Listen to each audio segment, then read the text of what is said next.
Добро пожаловать в мой канал. Donald Trump aura dû attendre un an pour faire adopter sa première grande réforme.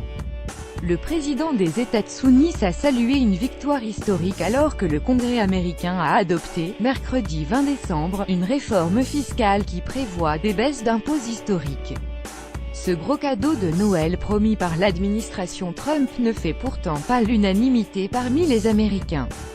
Un coup gagnant aux yeux de son électorat. La réforme fiscale votée par le Sénat et la Chambre des représentants contient 1 500 milliards de dollars de baisse d'impôts pour les 10 prochaines années.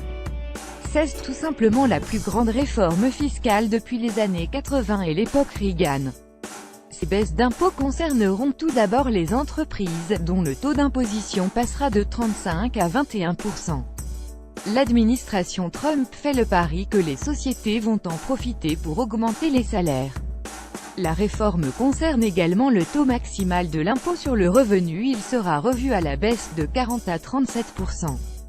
L'exécutif se base sur la théorie du ruissellement. En allégeant la pression fiscale sur les plus riches, on relance la croissance et l'emploi. Enfin, Donald Trump martèle que cette réforme fiscale va surtout bénéficier à la classe moyenne. Le chef des Républicains à la Chambre, Paul Ryan, a dit mardi que, pour une famille moyenne, l'économie serait de 2 000 $ en moyenne dès le mois de février, l'impôt étant prélevé à la source. Un passage sans encombre au Congrès. L'issue du vote ne faisait aucun doute.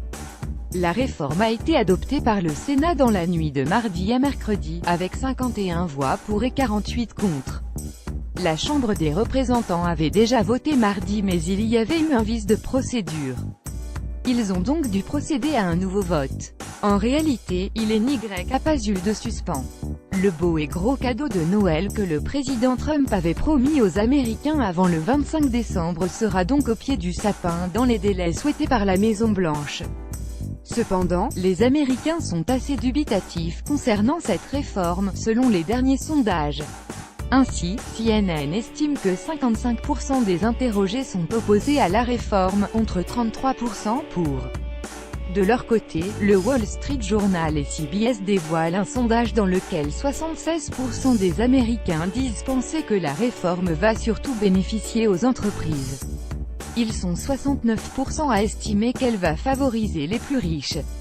Une première grande victoire politique en 11 mois de mandat, c'est la première grande réforme que Donald Trump parvient à faire adopter.